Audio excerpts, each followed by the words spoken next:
Falafalahia tu hane e tau valatala tu tupu galat mea whiwhine.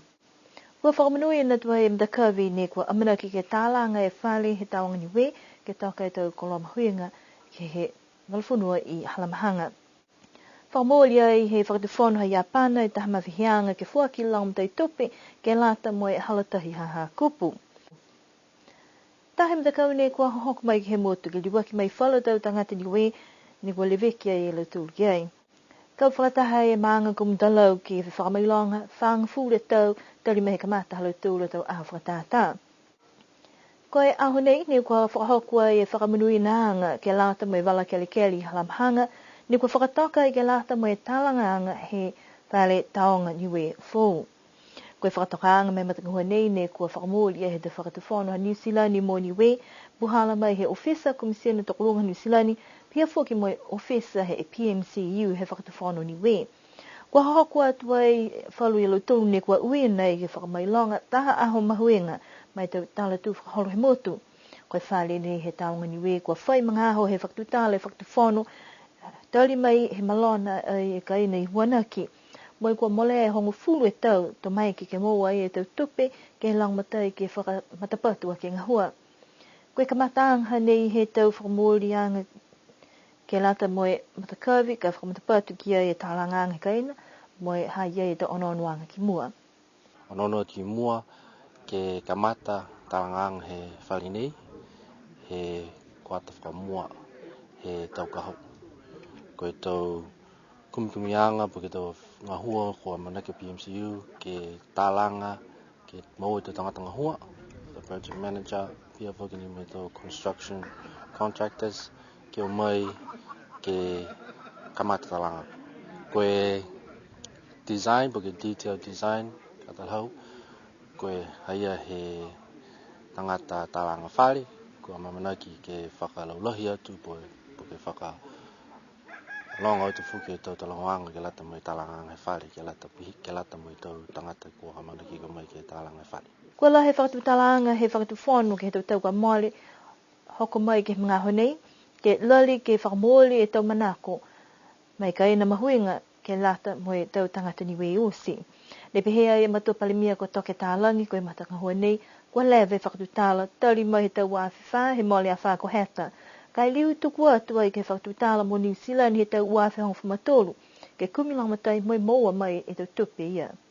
Kai tau tupe kua talia me whakapopo mai, he taliang he palimia, hana ka penata, pia vuni me whakatawhani New Zealand, whaelahi e lau tolu, ko e tolu ko ni hewa e miliona. Ko tau tupe ia, ko whitai whakangahua hua, e whalu wala, ke lata mai tau siu, ke lata mai talanga ngai whare.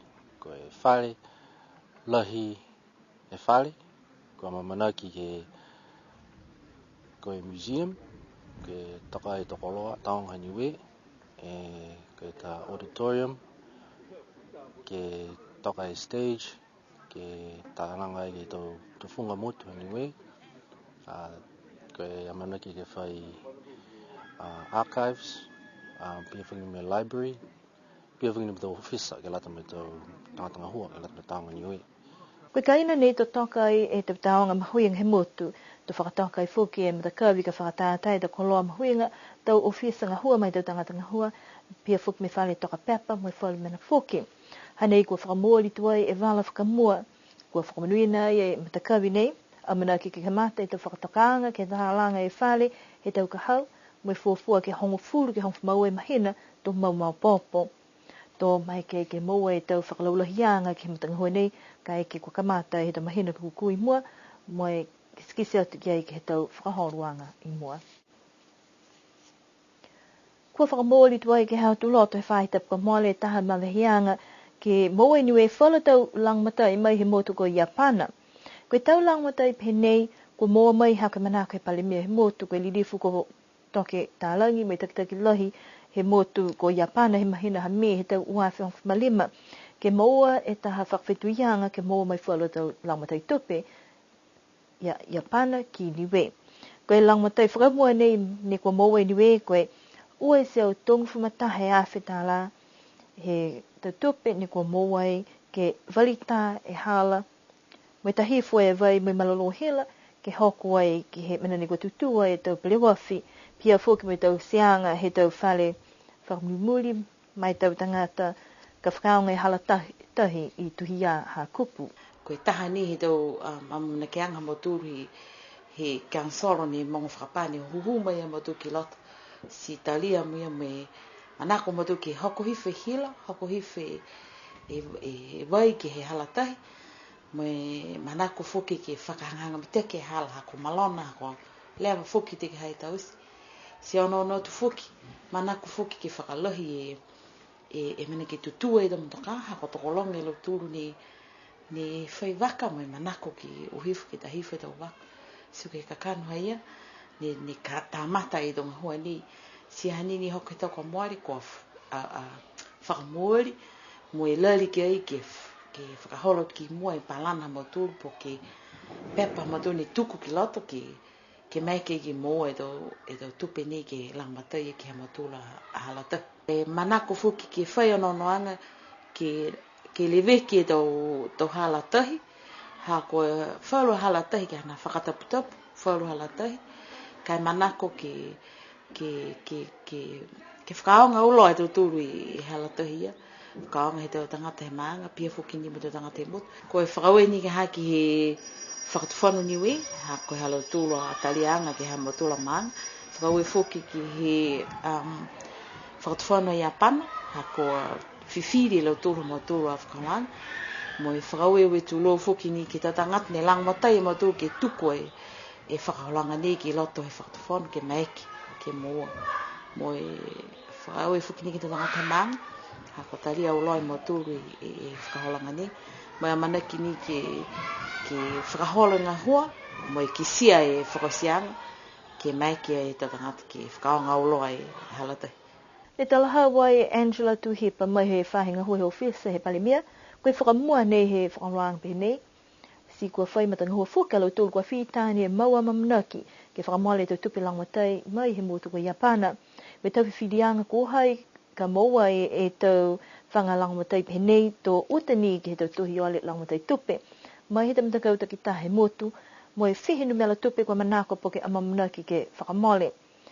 Ka kua hai e tau mana kianga he whahinga hua, ke whai matanga pe nei he tau taki tahe ke whakaonga e tau tupe langmatai nei, tunga he mawheanga he motu ko Iapana, ke langmatai a tualu tūli tamtakau ne nā kai mai ke moa e hala tāna ki tupe, po ke whakamaupo ki tupe i ni we.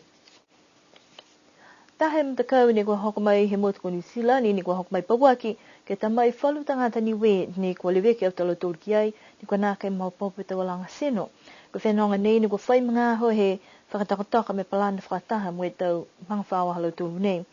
Kua e kaunga hua mai he Spectrum Care Trust i New Zealand, la he tau langmataianga ki he tau tangata, ni kua nā kai mitaki la he tau walanga seno mua ti kalo tūru, mai tau Pasifika.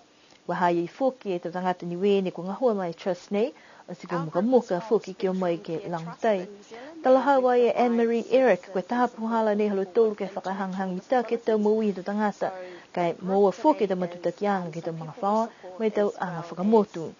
Wai ke whenonga nei mo taha puhala ke maua e tau matutakianga me taha matakau foki he motu ni whakahingoa e koe Niwe Tolomaki Aula Association.